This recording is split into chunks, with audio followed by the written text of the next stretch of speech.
Hi everyone.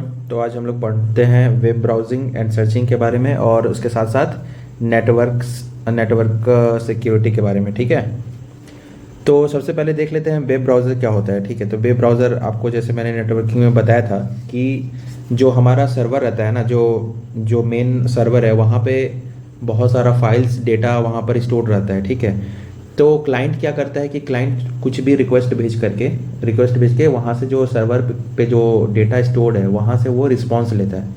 ठीक है, तो ये जो हेल्प करता है क्लाइंट को इंटरेक्ट करने के लिए इंटरनेट से। ठीक है, वर्ल्ड वाइड वेब से वो इंटरेक्ट किसके थ्रू करता है, वो करता है एक सॉफ्टवेयर एप्लीकेशन जिसको बोलते हैं वेब ब्राउज़र। ठीक है, तो जैसा कि आप अभी देख सकते हैं कि हमारे पास क्रोम है, मोजिला फायरफॉक्स है, ब्रेव है। ठीक है, ये सब अभी ट्रेंडिंग वेब ब्राउज़र है। ठीक है, जिसका काम सिंपल सा क्या है कि वो क्या करता है कि जो हमारा यूज़र है उसको अलाउ करता है, एक्सेस करवाता है, मतलब इंटरेक्ट करवाता है वर्ल्ड वाइड वेब पे जो भी कंटेंट है स्टोर उससे।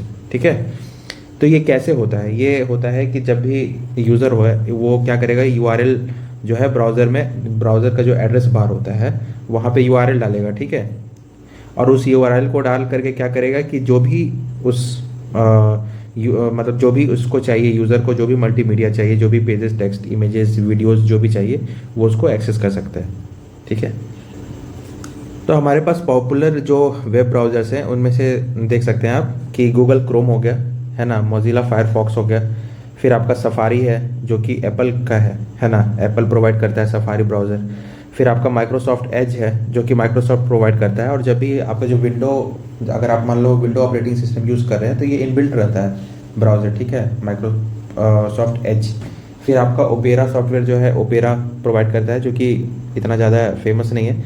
मोजिला फायरफॉक्स जो है ना वो काफ़ी मतलब कि ये ओपन सोर्स प्लेटफॉर्म है।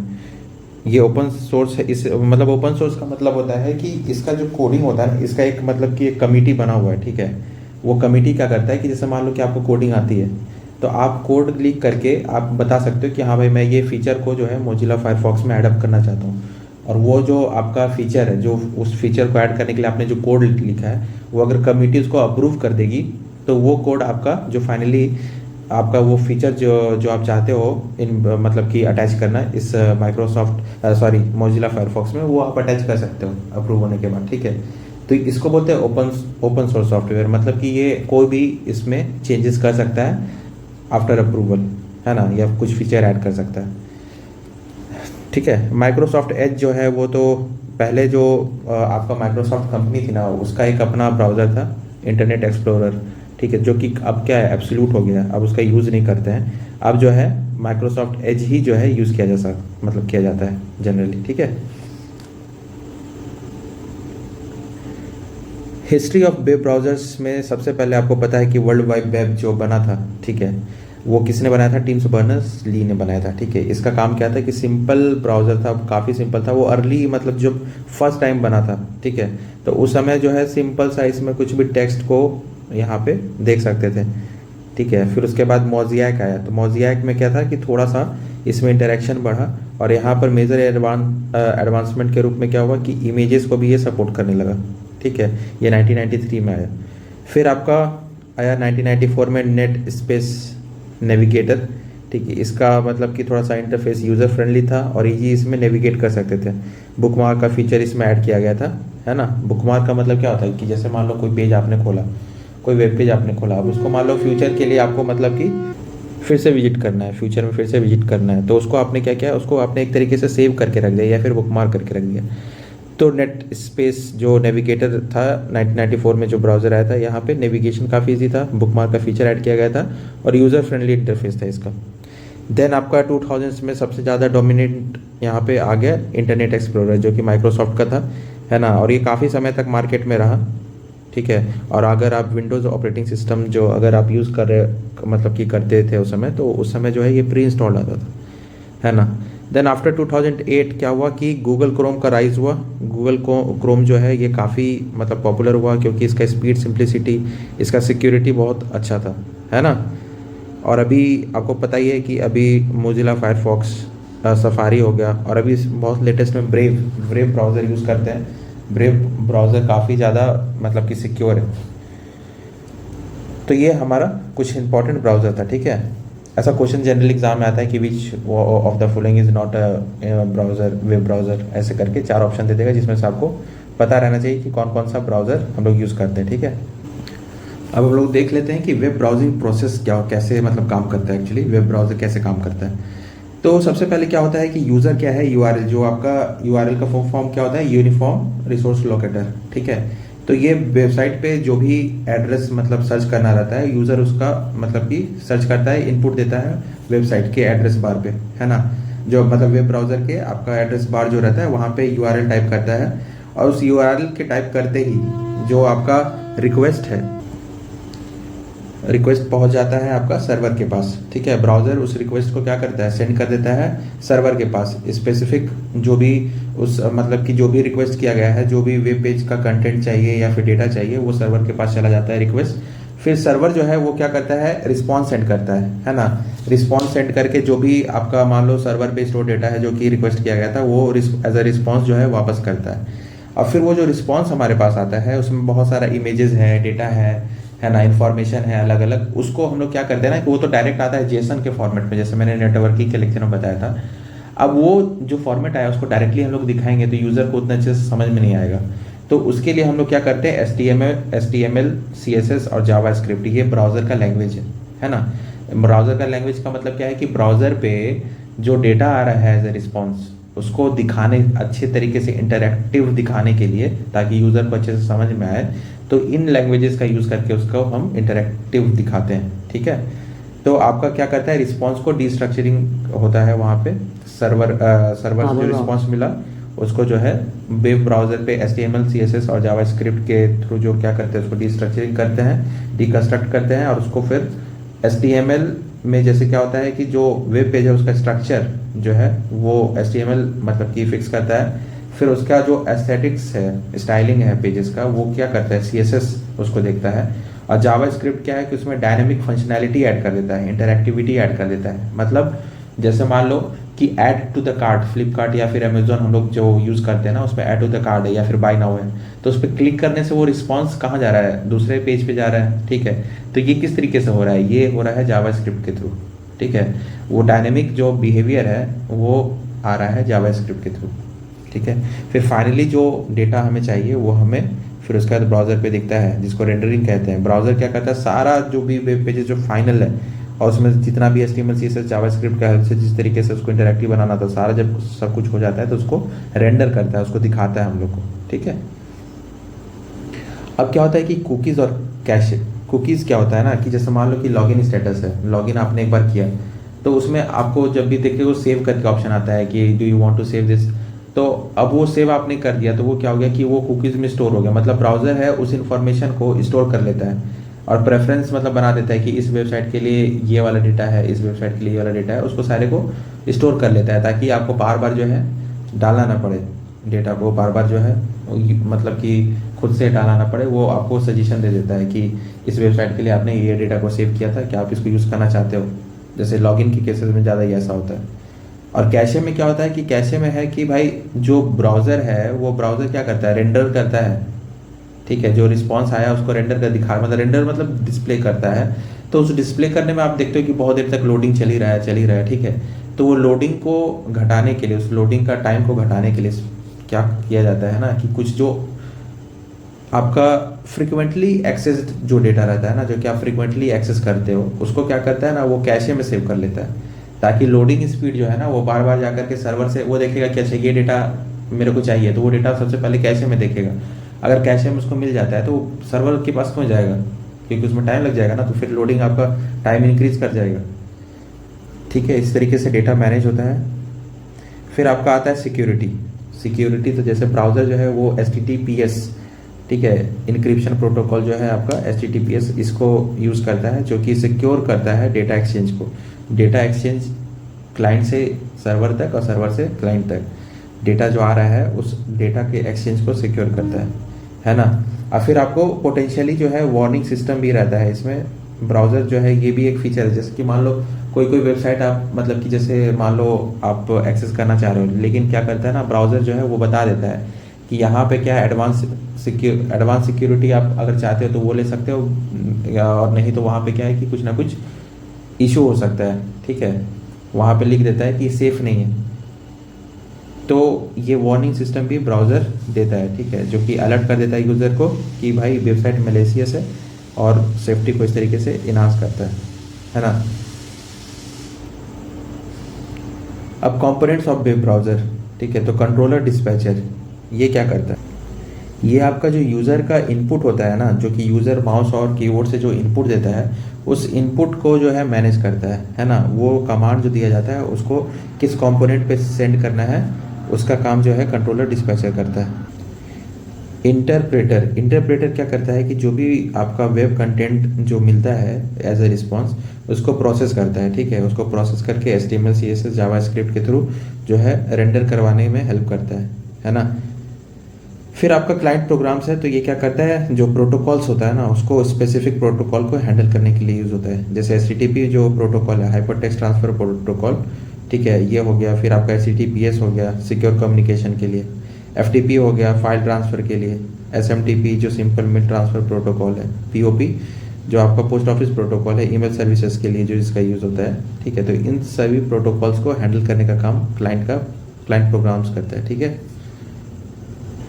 देख लेते हैं कीबोर्ड शॉर्टकट्स जो भी यूज़ होता है वेब ब्राउज़र में, ठीक है। तो यहाँ पे सबसे पहले आप देख लीजिए कि जो ये CMD लिखा हुआ है ना, ये और कंट्रोल CTRL विंडोज़ में यूज़ होता है, और CMD जो है वो मैक में यूज़ होता है। मैक जो है ऑपरेटिंग सिस्टम है आपका किसका, एप्पल का, ठीक है।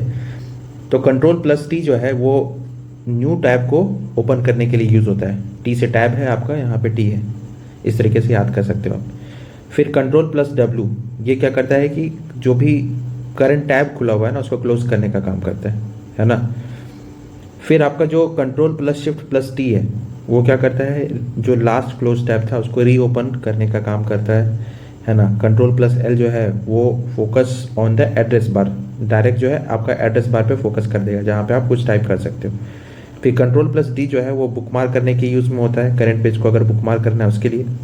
देन कंट्रोल+Shift+D इसका काम है कि जितने भी टैब खुले हुए हैं ना, सबको बुक मार्क कर सकता है, ये कर देता है।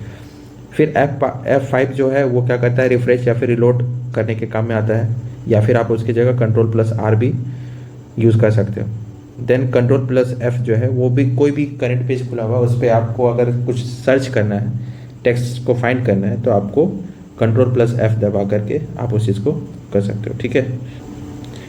अब हमारे पास कुछ सिक्योरिटी है ब्राउज़र से रिलेटेड, तो वो देख लेते हैं। सबसे पहले क्या है कि आपका जो ब्राउज़र है मॉडर्न जो अभी हम लोग यूज़ करते हैं, उसमें क्या है कि सिक्योरिटी जो फीचर्स रहते हैं वो तो रहते हैं, लेकिन उसमें क्या होता है ना कि जैसे डेटा को, जो भी डेटा है हमारा ऑनलाइन जो जा रहा है, ट्रांसफ़र हो रहा है सर्वर तक, सर्वर से जो आ रहा है क्लाइंट तक, उस डेटा को प्रोटेक्ट करने के लिए, ठीक है, हम लोग मतलब ब्राउज़र में देख सकते हैं कि कुछ सिक्योरिटी फीचर्स रहते हैं, है ना। सबसे पहले क्या है कि ऑटोमेटिक अपडेट्स, ब्राउज़र जो है वो ऑटोमेटिकली अपडेट करते रहता है, ठीक है, ताकि कोई भी जो भी वनरेबिलिटीज़ हैं या फिर मान लो सिक्योरिटी थ्रेट्स हैं उससे प्रोटेक्ट किया जा सके, ठीक है।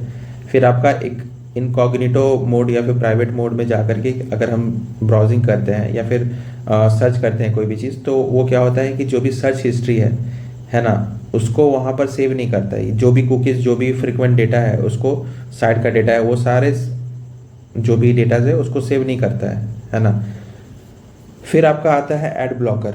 ये जो भी जैसे वेबसाइट आप खोलोगे ना, तो वेबसाइट को खोलने के साथ क्या है कि बहुत सारा ऐड आने लगता है, पॉपअप्स आने लगता है, ठीक है। तो उस चीज़ को जो है ये ब्लॉक करने का काम करता है, क्योंकि कभी कभी वो जो पॉपअप्स आते हैं ना वो मैलिशियस होते हैं, उस पर आप क्लिक करोगे तो फिर वो कुछ इशू आने लगेगा, ठीक है, या फिर कुछ ऑटोमेटिकली डाउनलोड हो जाएगा, स्पाईवेयर रहते हैं वो, फिर बहुत दिक्कत आ जाता है, ठीक है। तो इस तरीके से एड ब्लॉकर जो है ये क्या करता है कि कोई भी मैलिशियस एड्स है उसको पॉपअप होने से रोकता है।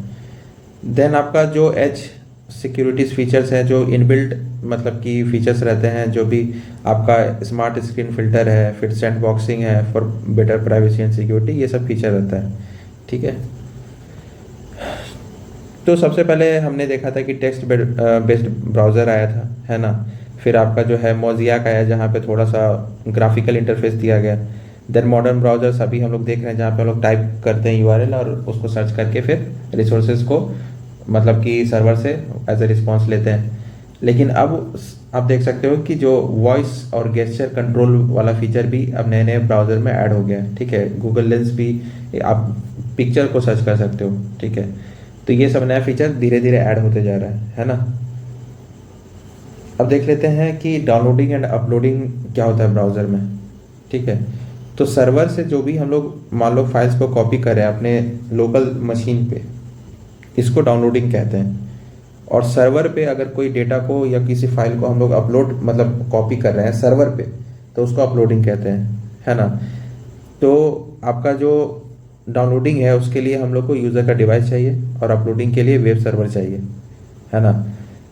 फिर आपका जो है डाउनलोडिंग का स्पीड टिपिकली फास्टर होता है अपलोडिंग के स्पीड से, है ना। और डेटा फ्लो कहाँ, वेब सर्वर से यूज़र डिवाइस की तरफ डेटा फ्लो करता है डाउनलोडिंग में, और अपलोडिंग में क्या होता है कि यूज़र डिवाइस से वेब सर्वर की ओर डेटा ट्रांसफ़र होता है। तो यही बेसिक सा डिफरेंस है डाउनलोडिंग एंड अपलोडिंग में, है ना। तो यहाँ पे हमारा वेब ब्राउज़र का जो कंटेंट था वो एंड होता है। अब हम लोग देख लेते हैं कि नेटवर्क में जो सिक्योरिटी थ्रेट्स हैं वो क्या क्या होते हैं। ठीक है, और उससे कैसे हम लोग प्रिवेंटिव मेजर से लेकर के बच सकते हैं।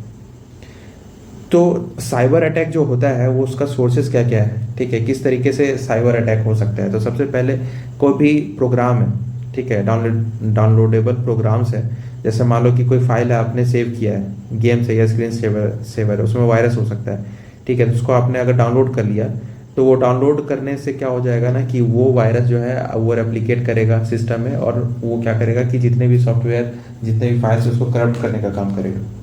तो इसलिए आप देखोगे कि जब भी आप प्ले स्टोर से कुछ ऐप डाउनलोड करते हो ना, तो क्या करता है वो स्कैन करता है, स्कैन करके देख लेता है कि कोई मेलिशियस कंटेंट तो नहीं है इसमें। देन दूसरा सोर्स क्या है आपका साइबर अटैक का, इसमें है कि भाई क्रैक्ड सॉफ्टवेयर लिखा हुआ है। क्रैक्ड सॉफ्टवेयर का मतलब क्या हुआ है कि आपने किसी सॉफ्टवेयर को डाउनलोड करा और उसमें पहले से जो वायरस है वो इनबिल्ट है, ठीक है, और उसको डिफ़िकल्ट मतलब होता है डिटेक्ट करने या फिर रिमूव करने में, है ना। जैसे कि मान लो कि अभी वीडियो एडिट करने के लिए जैसे मैं अभी डाउनलोड कर रहा था कैपकट, ठीक है, तो उसमें क्या है कि उसका कोई एक कैपकट से आप थ्रू डायरेक्ट करोगे तो वो पैसा लेता है। तो आप क्या कर मतलब कि फ्री के चक्कर में क्या है कि किसी और वेबसाइट से डाउनलोड करते हो, तो वहाँ पे क्या कर सकता है ना कि सॉफ्टवेयर को उसमें इनबिल्ट रहेगा वायरस, और वो वहाँ पे उसका लिंक रहेगा। आप वहाँ से अगर इंस्टॉल करते हो तो क्या हो सकता है उसके साथ साथ आपका वायरस जो है वो आ जाएगा सिस्टम में, ठीक है। तो ये क्रैक्ड सॉफ्टवेयर हो गया। फिर ईमेल अटैचमेंट, यहाँ से भी जो है ईमेल जैसा आपको भेजा गया और उसके साथ जो है एम्बेडेड एक अटैचमेंट रहेगा जो कि अननोन सेंडर की तरफ से रहता है, जनरली उसमें वायरस रहता है, तो वो भी एक तरीका है ना साइबर अटैक का। फिर बूटिंग फ्रॉम अननोन सीडी, जैसे आप अपना सिस्टम में अननोन सीडी लगा करके बूटिंग कर रहे हो, तो इस यहाँ से भी जो है साइबर अटैक का पॉसिबिलिटी इंक्रीज हो जाता है, ठीक है। फिर देख लेते हैं कि मालवेयर क्या होता है, मलेशियस सॉफ्टवेयर जिसको बोलते हैं, कितने तरीके के होते हैं और उसका क्या क्या काम होता है, किस तरीके से अफेक्ट करते हैं, ठीक है। सबसे पहले देख लेते हैं वायरस। वायरस क्या करता है ना कि ये सेल्फ रिप्लिकेटिंग प्रोग्राम होता है जो कि किसी भी फाइल से अटैच होकर के आपके सिस्टम में आता है, और सिस्टम में जितने भी फाइल्स हैं उसको क्या करता है, करप्ट करता है ना। वर्म क्या होता है, वर्म होता है आपका स्टैंड अलोन मालवेयर, वो किसी भी फाइल या प्रोग्राम से अटैच नहीं होता है, ठीक है, लेकिन वो जब आपके सिस्टम में आता है तो वो जनरली क्या करता है कि जो नेटवर्क जो भी मतलब ये प्रोग्राम और इसके थ्रू नहीं आता है सिस्टम में, प्रोग्राम या किसी फाइल में अटैच होकर के, ये नेटवर्क के थ्रू आता है। जैसे आप मान लो कि जो आपका इंटरनेट सर्विस प्रोवाइडर है वो आपको इंटरनेट दे रहा है ना, तो वहाँ से वो नेटवर्क के थ्रू जो है वो सिस्टम में आता है, और ये जनरली क्या करता है कि आपका बैंडविड्थ होता है उसको कंज्यूम करने लगता है। मतलब अगर आपका स्पीड जो है वो अचानक से डिक्रीज हो जा रहा है, ठीक है, तो सब समझ सकते हो कि कहीं ना कहीं उसको यूटिलाइज करने वाला वॉर्म वहाँ पे कहीं नेटवर्क में छुपा हुआ है, ठीक है, जो कि क्या करता है, कंज्यूम करता है बैंडविड्थ। देन आपका आता है ट्रोजन हॉर्स। ट्रोजन हॉर्स का काम क्या है कि ये मैलिशियस नॉन रिप्लिकेटिंग सॉफ्टवेयर होता है। मतलब वायरस क्या था, वो रिप्लिकेट करता था, ठीक है, सेल्फ रिप्लिकेट, लेकिन ये जो है वो रिप्लिकेट नहीं करता। ये काइंड ऑफ मैलिशियस सॉफ्टवेयर है जो कि अपने आप को लेजिटिमेट सॉफ्टवेयर की तरह डिस्गाइज करता है, ठीक है। और जैसे ही आप उसको इंस्टॉल करोगे, मतलब आपको लगेगा कि ये तो मतलब जेन्युइन सॉफ्टवेयर है, लेकिन जैसे ही आप वो इंस्टॉल करोगे सॉफ्टवेयर को, तो वो क्या करेगा कि सिक्योरिटी बैकडोर मतलब कि एक लूप होल निकाल देता है, ठीक है, जहाँ से आप आराम से सिस्टम में एक्सेस कर सकते हैं, अनऑथोराइज्ड एक्सेस कर सकते हैं। फिर आपका आता है स्पाईवेयर। स्पाईवेयर का काम क्या है कि ऐसा सॉफ्टवेयर है जो कि आपका मॉनिटर में जो भी एक्टिविटी हो रहा है उसको सीक्रेटली यहाँ पे ये मॉनिटर कर सकता है, ठीक है, मतलब सिस्टम में जो भी एक्टिविटी हो रहा है ना उसको मॉनिटर कर सकता है सीक्रेटली। वो कोई भी पर्सनल इंफॉर्मेशन को विदाउट कंसेंट जो है कलेक्ट कर सकता है और आपका प्राइवेसी को ब्रीच कर सकता है ना। फिर आता है एडवेयर। एडवेयर का काम क्या है कि ये कोई भी वेबसाइट खोलते हैं, कोई भी सॉफ्टवेयर रहता है तो उसके थ्रू आता है, मतलब आपके पास पॉपअप होता है ये ऐड, ठीक है, और जैसे ही आप ऐड पे क्लिक करते हो तो कुछ ना कुछ डाउनलोड हो जाता है, या फिर कोई ऐसा वेब पे ले जाता है जहाँ से आप बैक नहीं कर पाओगे, ठीक है, आपको ब्राउज़र क्लोज करना पड़ेगा, ठीक है, तो ये एडवेयर होता है ना। फिर है आपका रैंसमवेयर। रैंसमवेयर क्या है, एक तरीके का मालवेयर है जहाँ पे जो यूज़र का फाइल है ना, या फिर मान लो जो यूज़र का फाइल हो गया उसको इस तरीके से मतलब इनक्रिप्ट कर देता है या फिर लॉक कर देता है कि आप उसको फिर यूज़ नहीं कर पाएंगे। कोई भी इंपॉर्टेंट फाइल है उसको इस तरीके से इनक्रिप्ट कर देता है या फिर उसको लॉक कर देता है कि आप देख नहीं पाएंगे, उसका डेटा को समझ नहीं पाएंगे, और फिर उसके बाद आपको उसका एक्सेस देने के लिए वो कुछ रैंसम डिमांड करता है ना। देन आपका रूट किट का काम क्या होता है कि ये सेट ऑफ टूल्स होता है जो कि आपका मालवेयर जो है प्रेजेंट रहता है उसको क्या करता है, मतलब डिटेक्ट करने में या फिर रिमूव करने में दिक्कत करता है। जैसे रूटकिट का काम होता है कि कोई भी मालवेयर को छुपा के रखने का काम इसका रहता है ना, आपको पता ही नहीं चलेगा या फिर रिमूव आप नहीं कर पाएंगे उस हिडन मालवेयर को। देन आपका की लॉगर होता है। की लॉगर का काम क्या है, ये जो सॉफ्टवेयर है ये आपका जो आप टाइप करते हो ना, की स्ट्रोक जो टाइपिंग करते हो उसको रिकॉर्ड करता है। तो उससे क्या है कि आपका इंपॉर्टेंट पासवर्ड या क्रेडिट कार्ड नंबर ये सब जो है वो कैप्चर, सेंसिटिव इन्फॉर्मेशन को कैप्चर किया जा सकता है, ठीक है।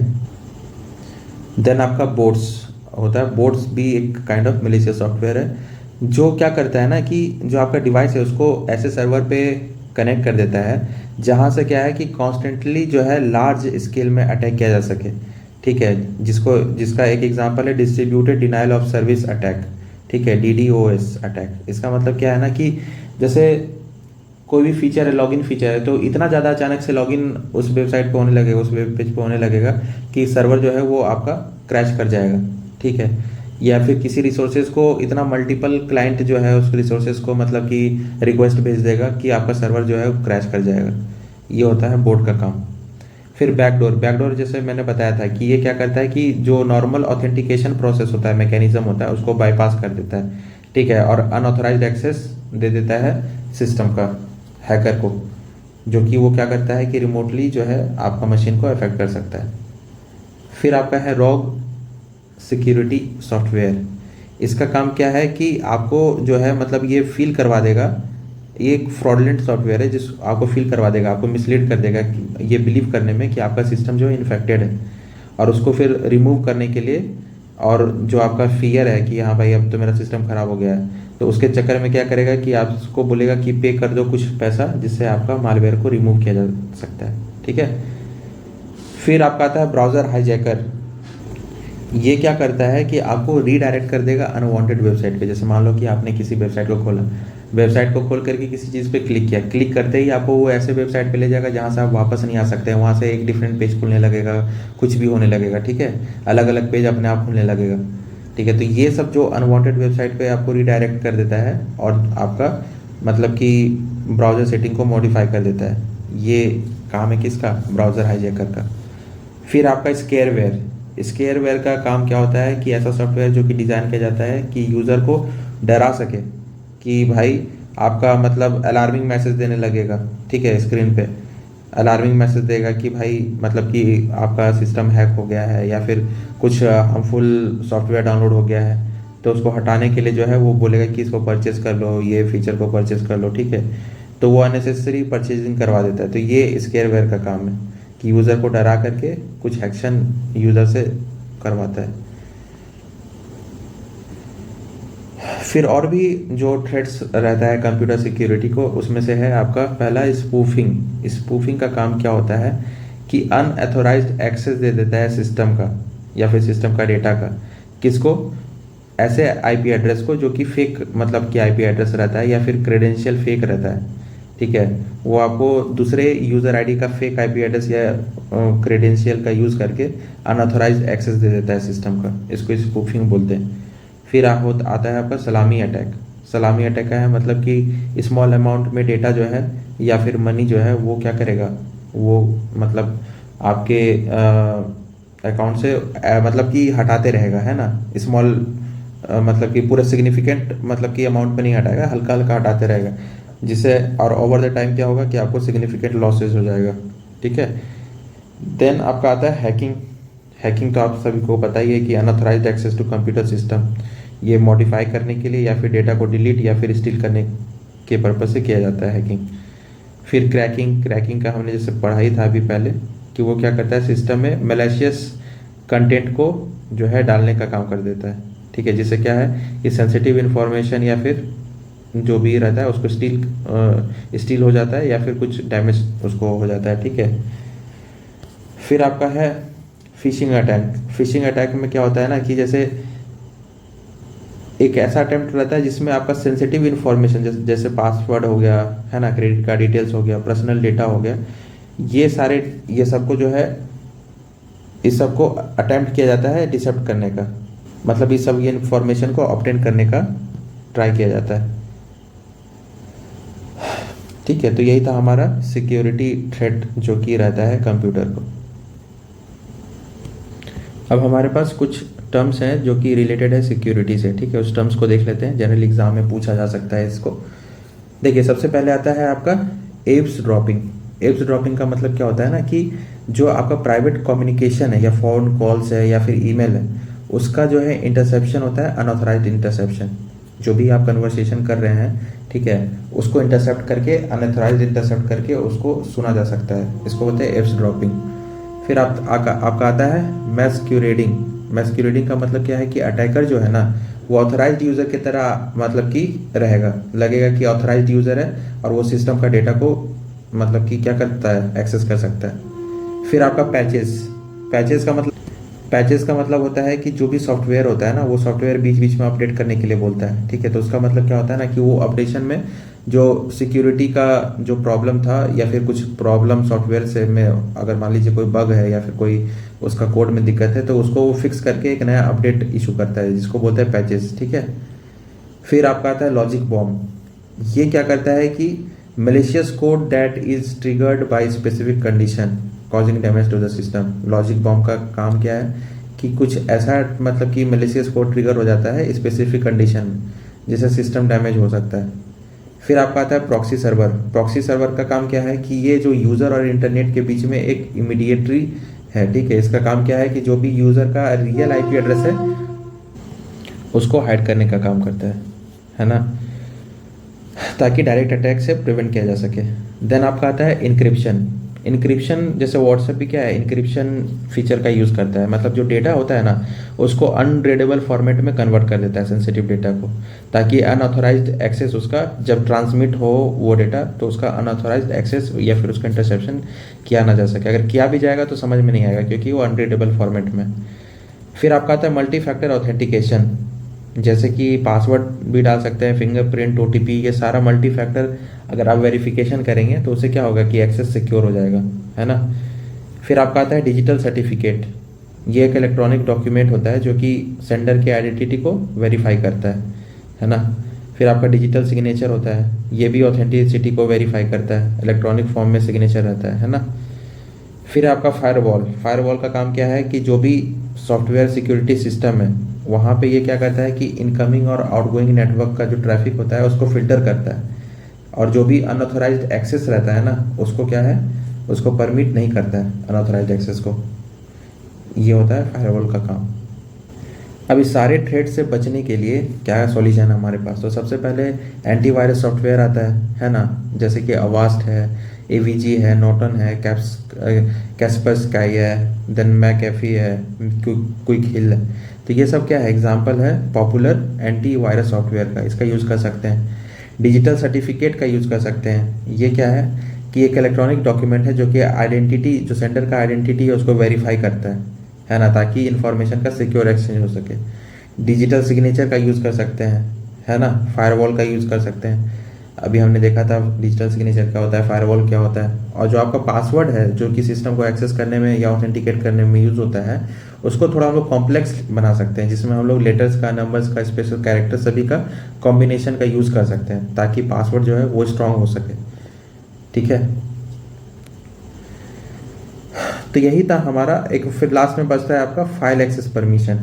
ठीक है, तो ये फाइल एक्सेस परमिशन का मतलब है कि जो फाइल आपका है उस फाइल को रीड करने का, राइट करने का या फिर उसको एग्जीक्यूट करने का परमिशन जो है यूज़र के रोल के हिसाब से उसको दिया जाता है। जैसे मान लो एडमिन का रोल है यूज़र का, तो वो रीड कर सकता है, राइट भी कर सकता है या एग्जीक्यूट भी कर सकता है। लेकिन अगर एडमिन नहीं है, यूज़र का रोल है, मान लो कि कोई कस्टमर है या फिर कोई स्टूडेंट का रोल है ना, तो वो क्या कर सकता है, सिर्फ उस पर्टिकुलर फाइल को रीड कर सकता है, राइट नहीं कर सकता है, राइट का परमिशन नहीं दिया जा सकता है। ठीक है, तो ये फाइल एक्सेस परमिशन है, जिससे आपका अनऑथराइज्ड एक्सेस नहीं किया जा सकता है। ये भी एक तरीका है आपका साइबर अटैक से बचने का। तो यही था हमारा पूरा यहाँ पे वेब ब्राउज़र के बारे में और नेटवर्क सिक्योरिटी के बारे में।